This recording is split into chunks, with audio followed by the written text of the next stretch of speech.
स्वागत है आपका CM study French YouTube channel पर।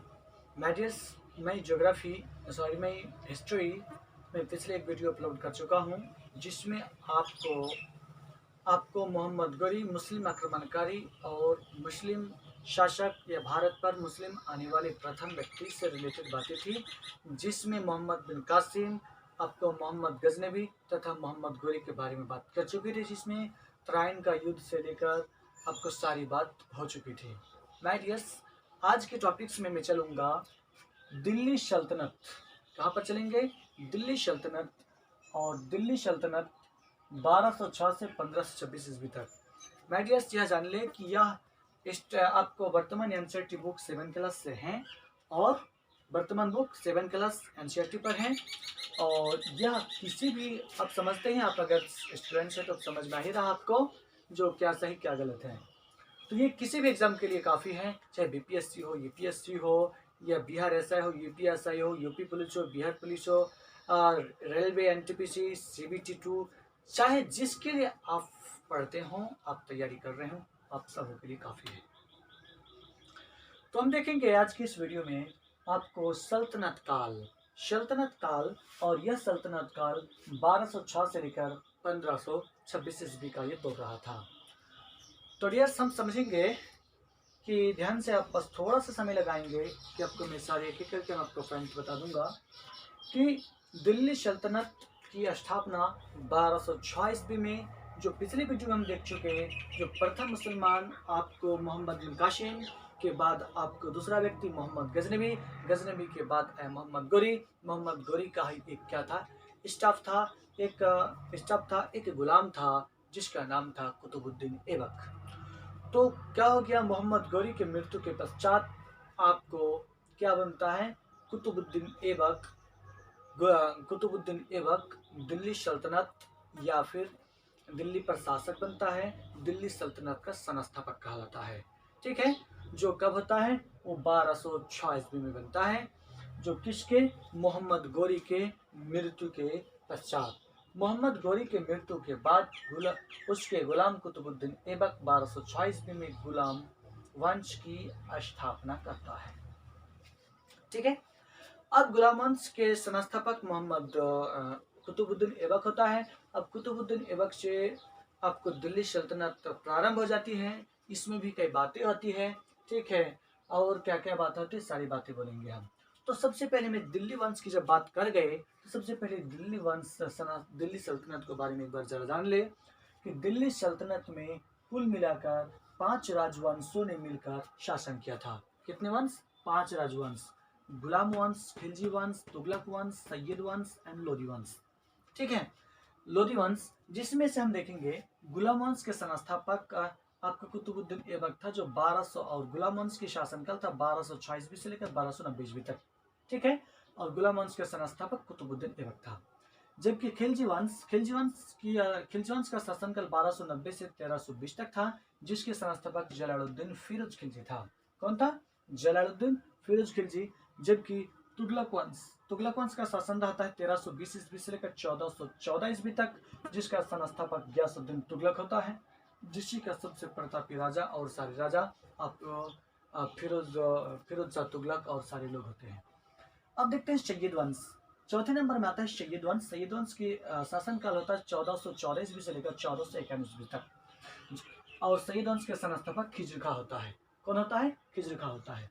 जबकि देखते हैं लोधी वंश। लोधी वंश के संस्थापक आपको बहलोल लोधी होता है, जो 1451 से लेकर 1426 ईस्वी तक इसके शासन चलता है। आज विशेषकर बात करेंगे हम गुलाम वंश। माय डियर्स, ये है आपको दिल्ली सल्तनत के मोटी मोटी तौर और मोटी मोटी बातें। फिर विभिन्न अलग अलग बातों से अलग अलग आएंगे, फिर अलग अलग उनके शासकों की भी चर्चा करेंगे। तो ठीक है, देखेंगे, अब धैर्य रखेंगे, और वीडियो थोड़ा लॉन्ग होने पर आप घबराएंगे नहीं, क्योंकि आप जब याद कीजिए, जब कोचिंग में, स्कूल में जब आप पढ़ते थे या पढ़ रहे हैं या किसी क्लास में भी बैठते हैं तो घंटों घंटों का क्लास चलता है, तो भला यहाँ पर मिनटों में कैसे आपके सवाल का जवाब हो जाएंगे, जबकि बात मोटी मोटी है। अब देखते होंगे कि सिलेबस आपको हिस्ट्री, इतिहास का सिलेबस बड़ी लॉन्ग होती है, बहुत सारी उसमें बातें आती है। तो अब सबसे पहले बात करेंगे कौन? कुतुबुद्दीन ऐबक की। हम बोल चुके थे कि मोहम्मद गोरी की मृत्यु के बाद गुलाम वंश की स्थापना 1206 ईस्वी में कुतुबुद्दीन ऐबक द्वारा होता है। अब जानेंगे कुतुबुद्दीन ऐबक। कुतुबुद्दीन ऐबक आपको इससे पहले मोहम्मद गोरी के शासनकाल में दिल्ली का गवर्नर था। कौन था? क्या था वो? दिल्ली का गवर्नर था। कौन था? दिल्ली का गवर्नर था वो। दिल्ली का गवर्नर था। ठीक है। अब आगे देखेंगे, कुतुबुद्दीन ऐबक की शादी यल्दौज की बेटी से होती है। किससे होती है? यल्दौज की बेटी से। कुतुबुद्दीन ऐबक की शादी यल्दौज की बेटी से होती है और 1210 ईस्वी में उनका मृत्यु हो जाता है। और कहाँ पर मृत्यु उनका 1210 ईस्वी में होता है? लाहौर में चौगन खेलते हुए। ठीक है। उनकी मृत्यु 1210 ईस्वी में लाहौर में चौगन खेलते हुए होती है, जिस हिसाब से उनकी आपको मकबरा बोलिए चाहे उसके खफन दफन बोलिए, उसको दफनाया गया भी लाहौर में ही है। हालांकि वो ज़्यादातर समय लाहौर से ही गुजारा था और लाहौर से ही वो आगे का भी शासन कर रहे थे। चलते हैं उसकी कुछ उपलब्धियों के बारे में। कुतुबुद्दीन ऐबक के कुछ उपलब्धियों के बारे में चलते हैं। कुतुबुद्दीन ऐबक के बारे में बड़ी अच्छी बातों मैंने लिखा है। ठीक है। कि उसकी मृत्यु कब हुई? 1210 ईस्वी में। कहाँ पर हुई? लाहौर पर हुई। क्या कुछ खेलते हुए खेले थे? तो चौगन खेलते हुए। चौगन को आजकल पोलो कहते हैं हम लोग। ठीक है। और उसका एक उपनाम था, उसके लक़ब था, क्या था? लाख बख्श। क्यों? कि बड़ा दानी प्रकृति का था, बड़े दानी स्वभाव का था। लोगों को दान कैसे देते थे? लाखों में दान देते थे। किस तरह दान देते थे? लाखों में दान देते थे। इसलिए कुतुबुद्दीन ऐबक को क्या कहा जाता था? लाख बख्श। क्या बोला जाता? लाख बख्श। उसके बाद वो सबसे पहले, अगर भारत की बात की जाए, चाहे कुव्वतुल इस्लाम का भी निर्माण, आपको कुव्वतुल इस्लाम नाम की मस्जिद का निर्माण दिल्ली में किया था, जो लगभग बिल्कुल कुतुब मीनार के बगल में ही है। और कुतुब मीनार का भी निर्माण उन्हीं के ही द्वारा हुआ था। उसके बाद 2.5 दिन का झोपड़ा भी उन्होंने बनाया था, जो अजमेर में है। 2.5 दिन का झोपड़ा किसने बनाया था? कुतुबुद्दीन ऐबक ने बनाया था। 2.5 दिन का झोपड़ा किसने बनाया था? कुतुबुद्दीन ऐबक ने बनाया था। और 2.5 दिन का झोपड़ा कहाँ पर है? अजमेर में है। जबकि उसके बाद चलते हैं, और कुतुब मीनार भी कुतुबुद्दीन ऐबक ने ही बनाया है। और कुतुबुद्दीन ऐबक ने कुतुब मीनार का जो निर्माण कराया था, तो किस लिए? तो विशेष इसमें भी एक बात है कि शेख ख्वाजा कुतुबुद्दीन बख्तियार काकी के नाम से ही कुतुब मीनार का निर्माण कराया था। उसके बाद देखते हैं कि उनकी बहन की शादी, कुतुबुद्दीन ऐबक की बहन की शादी नसीरुद्दीन कुबाचा से कराया गया था। किन से कराया गया था? नसीरुद्दीन कुबाचा से कराया गया था। और उनकी पुत्री की शादी कहाँ पर हो गई थी? इल्तुतमिश से कराया गया था। इस हिसाब से इल्तुतमिश उनके क्या हो गए? दामाद हो गए। जो आगे चलकर वास्तविक दिल्ली सल्तनत का वास्तविक संस्थापक किसे कहा जाता है? इल्तुतमिश को। जबकि दिल्ली सल्तनत का संस्थापक किसको कहा जाता है? आपके कुतुबुद्दीन ऐबक को। दिल्ली सल्तनत का संस्थापक कुतुबुद्दीन ऐबक, लेकिन वास्तविक संस्थापक इल्तुतमिश को कहा जाता है। आज नहीं, अगली वीडियो में आपको जरूर बताएंगे कि कैसे कैसे उन्होंने क्या क्या काम किया। अब पुत्री की शादी इल्तुतमिश से करा दिया जाता है, जिनको दामाद हो गया। अब 1208 ईस्वी में वो क्या करता है? वो सुल्तान की उपाधि पद को प्राप्त करता है, उसको उपाधि धारण कर पाता है। और इनको, चूंकि आप सुनते होंगे, देखे होंगे, हातिम ताई नाम के एक व्यक्ति था, जो बड़े दानी स्वभाव के था और वो बिल्कुल सारी जिंदगी दूसरे के नाम जिए थे। इसीलिए हातिम दुत्ती के नाम से भी उसे जाना गया था, क्योंकि ये दानी भी बड़ा ज़्यादा दानी था और उनकी दिल भी उदारू थे, लोगों के प्रति सहानुभूति रखते थे। इसलिए इनका उससे क्या रखा गया? हातिम दुत्ती। क्योंकि हातिम तो सता एक हातिम था ही, लेकिन वो हातिम अब नहीं, ये हातिम जैसा काम करते हैं, इसलिए उसको हातिम दुत्ती के नाम से कहा गया। उनके बाद हसन निजाम और फ़ख्र मुदब्बिर उन्हीं के संरक्षण में थे, और ये दोनों बड़े विद्वान भी थे। उसके बाद क्या हो गया कि उनके सेनापति था बख्तियार खिलजी। उनके सेनापति था, सहायक सेनापति कौन था? बख्तियार खिलजी।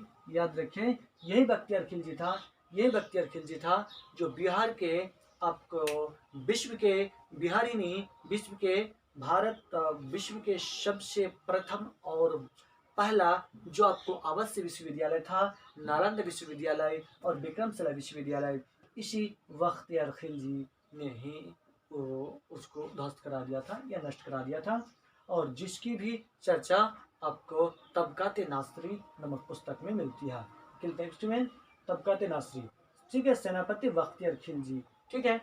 सेनापति बख्तियार खिलजी कुतुबुद्दीन ऐबक के सेनापति बख्तियार खिलजी थे, जिन्होंने बिहार के दौरा के दौरान, बिहार पश्चिम बंगाल के दौरा के दौरान आपको नालंदा विश्वविद्यालय और विक्रमशिला विश्वविद्यालय को नष्ट करा दिया गया था। इसकी चर्चा तबकात नासरी बुक में चर्चा मिलता है। और क्या हो गया, जब उनकी मृत्यु लाहौर में हुआ था तो दफनाया भी लाहौर में गया होगा, यही कारण है उसके दफनाया भी लाहौर में ही गया था। और कुतुबुद्दीन ऐबक के अपने राजकीय भाषा क्या था, राजकीय भाषा आपको फारसी था। उनके पुत्र आरम शाह, उनके पुत्र का नाम क्या था, आरम शाह, जो कुतुबुद्दीन ऐबक के मरने के बाद ज़्यादा दिन नहीं, मात्र 8 महीना, कितने, मात्र 8 महीना के लिए शासन किया था। कितने दिनों के लिए, मात्र 8 महीना के लिए शासन किया था। और उसके बाद उनकी हत्या, उनकी अपने दामाद जो आगे भविष्य का शासक इल्तुतमिश द्वारा उनका हत्या कर दिया जाता है, ठीक है। आपने, मैं समझता हूँ कि बड़े बेहतर अंदाज से आप इन बातों को जान गए, ठीक है। उसके बाद कुतुब मीनार के निर्माण और उसके आगे की प्रोसेस, जिसके संस्थापक, जिनकी शुरुआत आपके कुतुबुद्दीन ऐबक से हुआ था, आगे की प्रोसेस हम आगे जानेंगे। वैसे कुतुब मीनार के निर्माण आधारशिला रखने वाला कुतुबुद्दीन ऐबक ही था। किसके नाम से, शेख ख्वाजा कुतुबुद्दीन बख्तियार काकी के नाम से कुतुबुद्दीन ऐबक ने कुतुब मीनार का नाम कुतुब मीनार रखता है, ठीक है। किसके नाम से, शेख ख्वाजा कुतुबुद्दीन बख्तियार काकी के नाम से। मेडिस इस प्रकार से आप इस वीडियो को देखेंगे, समझेंगे। मेरा फर्स्ट है, मैं ऑफलाइन क्लास में, मैं 7th से फिजिक्स टीचर हूँ, बट मेरा क्या है, नया मेरा यूट्यूब चैनल है। प्लीज़ इसे आप सब्सक्राइब करेंगे और अपने दोस्तों में शेयर करने की कोशिश करेंगे। आपको जरा सा भी हेल्पफुल लगा, जरा सा भी अच्छा लगा हो तो प्लीज़ इसे आप ऐसे भूलेंगे नहीं, इसे आप सब्सक्राइब जरूर कर लेंगे। वैसे अभी लॉकडाउन है और आपको क्या हो गया, थोड़ा देर देख लेने से भी क्या होगा, ना इसका कोई आपको इसका ना ही आपको कोई खर्च लगेंगे, ना ही इसका कुछ लगेगा।